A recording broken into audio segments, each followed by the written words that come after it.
Hi, friendzonies. Welcome back to Keeping It Real with Danie Steele. It's your host, Danie Steele here.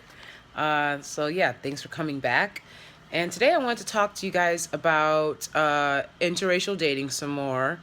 I want to talk about just a lot of stuff that I hear a lot on social media about interracial dating. And basically how you can be pro-black and still be in an interracial relationship. So I feel that as a black person who loves black people and who works towards the empowerment of black people, I'm pro-black. Um, I really think it's as simple as that. But you will hear a lot of people saying that if you're in an interracial relationship that you can't be pro-black, and I understand that argument, because you do see a lot of people in interracial relationships cooning, if you will, or just straight up they are coons, and they're coons in relationships with white supremacists. You do see that a lot, and that definitely taints the whole swirl image, if you will, I believe, because it just makes it look like you're in the relationship for reasons like most people believe, that you don't like yourself, you have self-hate, etc., etc.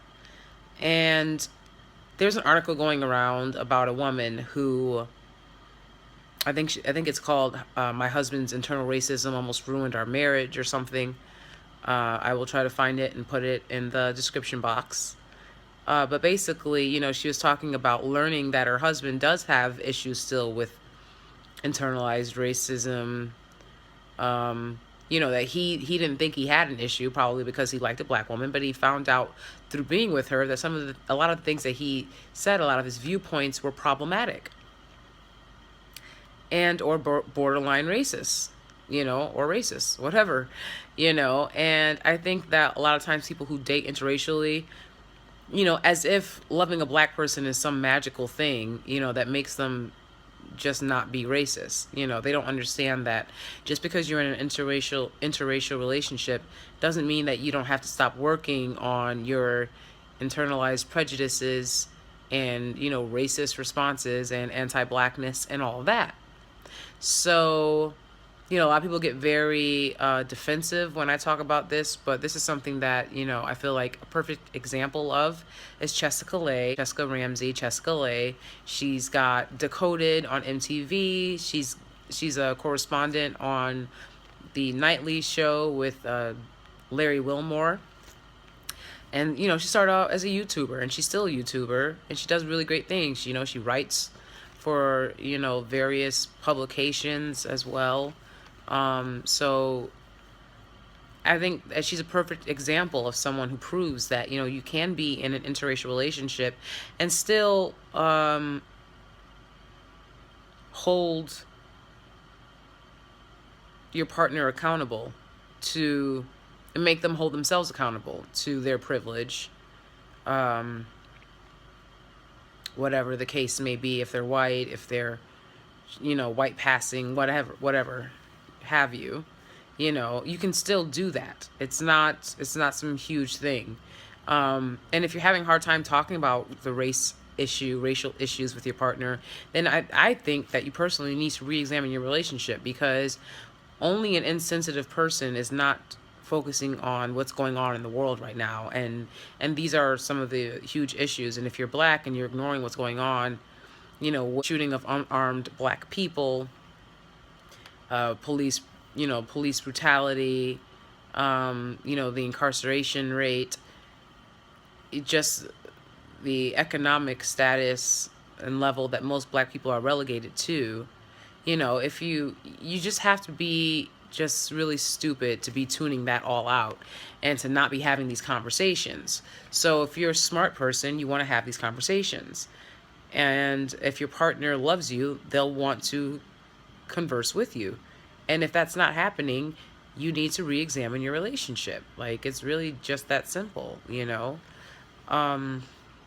And it's not easy.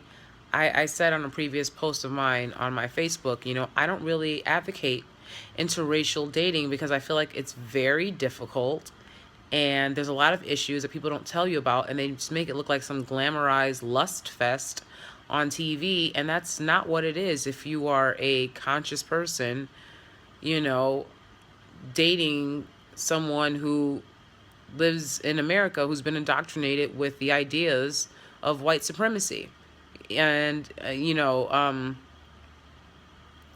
I definitely feel like for my situation, I was learning about my internalized hatred while my partner was learning about, you know, problematic thoughts and feelings that they may have, you know.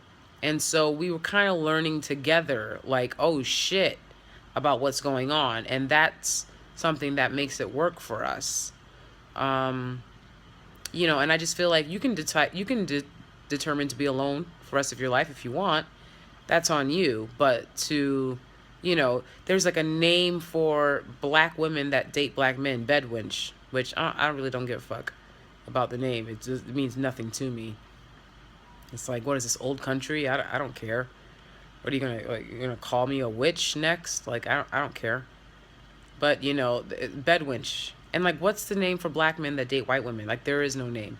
And that name is used predominantly by black men to insult black women who date interracially. And it's just a bunch of bullshit, because at the end of the day, I'm not saying like love is love and be happy with whoever you want to be happy with. But what I'm saying is there are not enough black men for black women.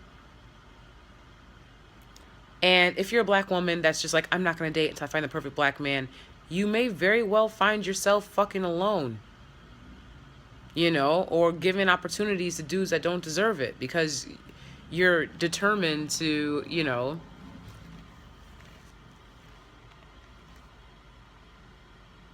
be with a black man or nothing at all. And there's, to me, I looked at the numbers. I looked at the numbers, and the numbers just aren't there for me to be like, I'm only going to, leave myself accessible to this one group.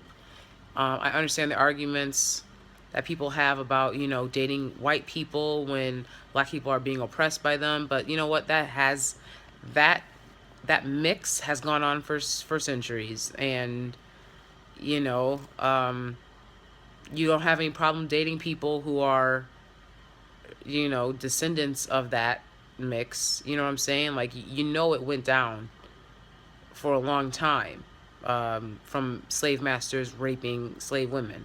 Well, you know that a bunch of us are the descendants of that, or people mixing with that. So why would you be like, all of a sudden now you have to stop? But we'll accept everyone up from a certain point. Like, what's the timeline? It's just stupid. Um, but I definitely feel like also stupid is to date someone who doesn't have your best interest at heart, who doesn't understand that, you can have different opinions, but not if your opinion is rooted in my oppression. That's where we have to draw the line.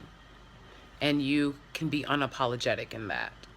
Um, the article that I read, I really thought the woman would be divorced, and I was very surprised that she was like, and he's working on it, and we're working on being together, because, it gets very difficult. And I don't think that we as black people owe anyone the time of day to figure out that, our humanity is worth just as much as everyone else's. We don't owe them the time of day for that. So they can get it or not. And if they don't get it, whatever. But at the same time, you have to also acknowledge that the world is full of a bunch of coons, and it's full of a bunch of, you know, black men. I wouldn't say the majority of black men. I don't know the majority of black men. Okay. But from what I've seen, it's filled with a lot of black men who prefer to adhere by white beauty standards, and who prefer, white or white passing or very light skinned women. And, there's so many beautiful black women out there to just be like, I'm just not going to date anyone until I find this, black man who hasn't succumbed to all of the abuse and brainwashing that this society has reaped upon them. Like, I understand why we're still struggling with it, but at the same time, it's like, step up. If step up and get with it. So, yeah, I don't know. That's really it. It's just that, I'm having a hard time listening to people constantly talk about interracial relationships when they're not in one, and they state that they'll never be in one, and they just never would, and it's not their thing. And then people in interracial relationships do this, this, and that. I'm like, well, you wouldn't know because you're not in one. I'm in one. I'm pro-black. We put money back into the black community. We put a lot of stuff back into the black community. So give me my props for that. You know what I'm saying? Like, but at the same time, a lot of them, a lot of people who make these videos say, if it doesn't apply, let it fly, and I completely agree with that. And I only listen to people with an open ear about that type of relationship who can critique other types of relationships in the black community. If they understand that a lot of relationships are problematic, I personally would never want to date a black man who has exclusively dated white women, or really only has ever dated white women, because I wouldn't want the comparison. The man that I'm with, even though he's white, he's never been with white women. So, it's just like, I don't need to. A lot of black women that date black men end up dating black men who are constantly comparing them to white women. So how is that? How is that a trade-off at all? And it's like, there's still so many coons out there that you can't say, well, I'm not going to bother with this person that I love, trying to be patient with with them working through this, when you got family members and close friends and all this shit, black people who still want to coon 24/7. You got black women that are still so consumed by their anger that they want to pop off at every opportunity possible. You know what I'm saying? And then I'm supposed to say to him, oh, you should get it as a white man, when these black people don't get it. They don't understand how to unite so that we can get through this shit. You know what I'm saying? So at the end of the day, honestly, you gotta not do what's right for you. Take care of yourself and make sure that you're happy. But make sure that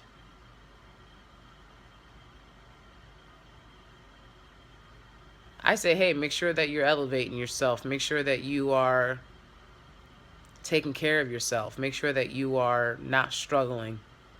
I say at the end of the day, you got to do that before I would say something like, you got to be happy and be, you know what I'm saying? So whatever, it is what it is. There's a lot of people in interracial relationships who are doing the work. And honestly, I feel like it's mostly black women doing most of the work. And yeah, it needs to step up, Even look at the Lovings, Everyone's like, oh my God, the Lovings fought for swirl marriages. No, they did not. They fought for their marriage. They loved each other and they wanted to get married. And they thought, just like other black people can get married, just like other white people can get married, we should be able to get married. They weren't fighting so that you niggas could coon 24/7. Ugh. Okay. That's it. All right, I'm gonna go. Yeah, so thanks so much for watching. Follow me on Facebook at Danie Steele, and follow me on Instagram at Danie Steele, and follow us on Instagram at The DK Show, and follow me on Periscope at Danie Steele. Okay, and check out all the links below. You don't have to memorize any of this. It's all below. Okay. So yeah, leave me your comments. What do you guys think? If you guys are in interracial relationships, do you feel like, you get clowned a lot? I know a lot of black men come to my channel and they're like, why is it fair that you can date a white man, but we can't date white girls? I'm like, you can date white girls, but you don't have to sacrifice your dignity for it. All right. Okay. All right. So yeah, leave me your comments below. I enjoy talking with you guys. Keeping it real with Danie Steele is, a great way for me to just get out videos that, we can really talk about more. So I look forward to the conversations. And yeah, if you try to play me, you only play yourself. That's it. That's how it goes. All right. All right. Until next time. Bye.